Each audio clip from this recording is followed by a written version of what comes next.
Corría el 17 de diciembre de 1936 en la ciudad de Buenos Aires, Argentina. En un modesto barrio de inmigrantes italianos, un niño vino al mundo sin saber que su vida marcaría un antes y un después en la historia de la Iglesia Católica. Ese niño fue Jorge Mario Bergoglio, quien años más tarde se convertiría en el Papa Francisco. Pero, como toda gran historia, la suya no comenzó en los lujos del Vaticano, sino en la humildad y la sencillez de una familia trabajadora que valoraba el esfuerzo, la fe y la solidaridad por encima de todo. Jorge fue el mayor de 5 hermanos, hijo de Mario José Bergoglio, un contador que trabajaba en el ferrocarril, y Regina María Sibori, una ama de casa devota y pilar espiritual del hogar. La familia Bergoglio era profundamente católica, y desde pequeño, Jorge estuvo rodeado de la fe y los valores que moldearían su vida. En las calles de Buenos Aires, el joven Jorge aprendió las lecciones de la solidaridad y la empatía al observar a su madre cocinar para los más necesitados del vecindario y a su padre hablar con justicia y compasión incluso en los asuntos más cotidianos. Su infancia estuvo marcada por la curiosidad, una inteligencia aguda y una profunda sensibilidad social. Le fascinaban los libros, la música clásica y, aunque era reservado, también tenía una chispa de humor que lo hacía cercano a quienes lo rodeaban.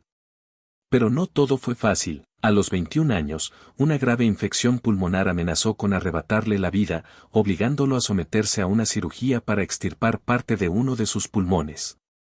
Este evento, lejos de debilitarlo, lo hizo reflexionar profundamente sobre el significado de la vida y su propósito. Su fortaleza física disminuyó, pero su fe y determinación se multiplicaron. Durante su juventud, Jorge trabajó en varios oficios, desde asistente en un laboratorio químico hasta portero de discoteca y conserje. Estos trabajos lo conectaron con la realidad cotidiana de las personas comunes, alimentando una visión de la vida arraigada en la sencillez, la dignidad del trabajo honesto y el valor de cada ser humano. Sin embargo, había algo más en su corazón, un llamado constante, una voz interior que lo invitaba a dedicar su vida a un camino espiritual y de servicio. Fue un 21 de septiembre, mientras caminaba hacia una iglesia del barrio de Flores, cuando esa voz se volvió irrefutable. Al confesar sus pecados, Jorge sintió una paz indescriptible y una claridad que nunca había experimentado. En ese momento, decidió abrazar la vocación sacerdotal. Poco después, ingresó al seminario de Villa Devoto y, eventualmente, a la Compañía de Jesús, conocida por su profundo compromiso con la educación, la justicia social y la espiritualidad ignaciana. La formación jesuita de Jorge fue rigurosa y transformadora. Estudió filosofía y teología, pero también desarrolló un estilo de liderazgo humilde, accesible y profundamente pastoral. Durante este tiempo, sus superiores notaron su capacidad para conectar con las personas de todas las clases sociales, un don que sería clave en su futuro ministerio. Fue ordenado sacerdote el 13 de diciembre de 1969, un momento de gozo y renovación espiritual que lo lanzó a una vida dedicada al servicio.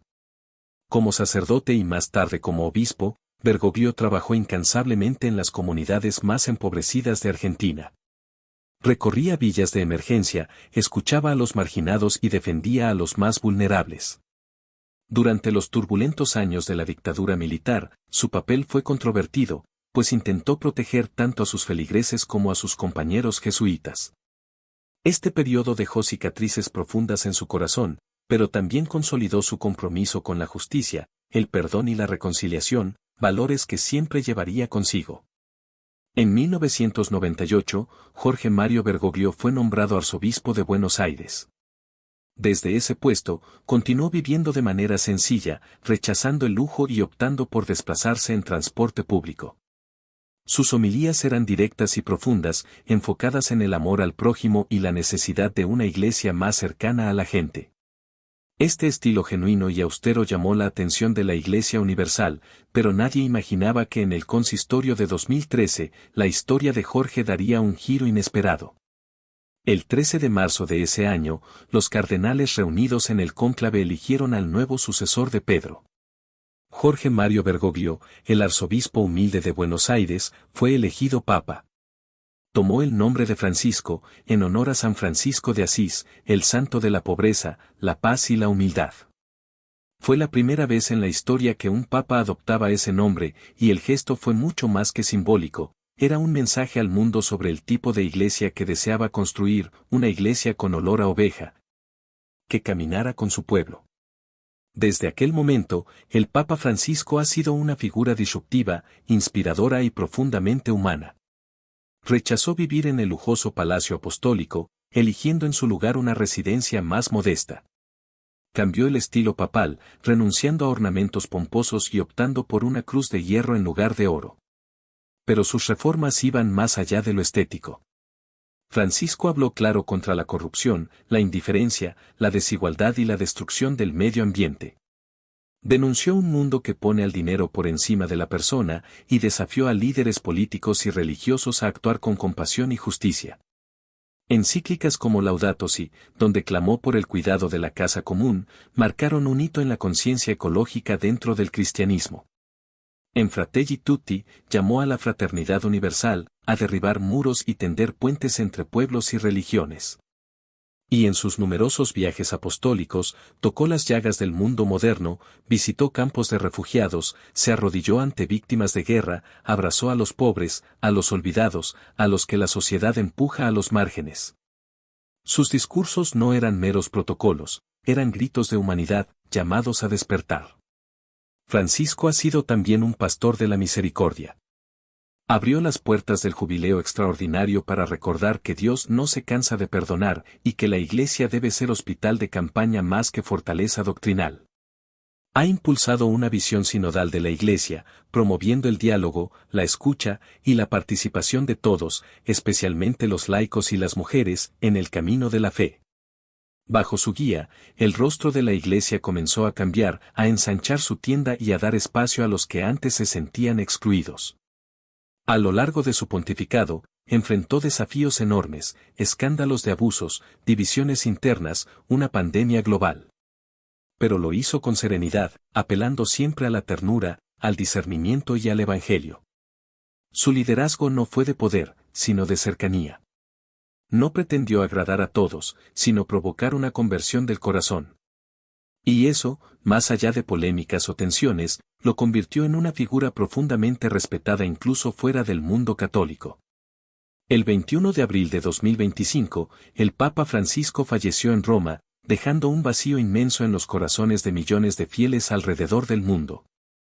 Su partida marcó el fin de una era transformadora, pero también el comienzo de una nueva etapa para la Iglesia que ayudó a reformar con valentía, humildad y amor. El luto fue universal, pero también lo fue la gratitud. En plazas, parroquias, hogares y redes sociales, miles de voces se alzaron para agradecerle por haber sido un faro de esperanza, un papa que no temía ensuciarse los pies por caminar junto a su pueblo. Hoy, su vida y legado son recordados no solo por las reformas que impulsó, sino por el ejemplo de humanidad que ofreció al mundo. Quizá, al final, no se le recuerde tanto por los documentos que firmó, sino por los gestos que transformaron, por besar a un enfermo sin miedo, por lavar los pies a prisioneros, por mirar a los ojos al que nadie mira. Por recordarnos que el Evangelio no se predica con palabras, sino con vida. Si esta historia te ha tocado el corazón, si sientes que el mundo necesita más ejemplos como el del Papa Francisco, te invito a que te suscribas a este canal, La Voz de los Santos. Comparte este video, deja tu comentario sobre lo que más te inspiró, y ayúdanos a llevar estas historias de fe y humanidad a cada rincón del mundo. Porque la santidad no es un pedestal, es un camino, y todos estamos llamados a recorrerlo, con paso firme y corazón abierto.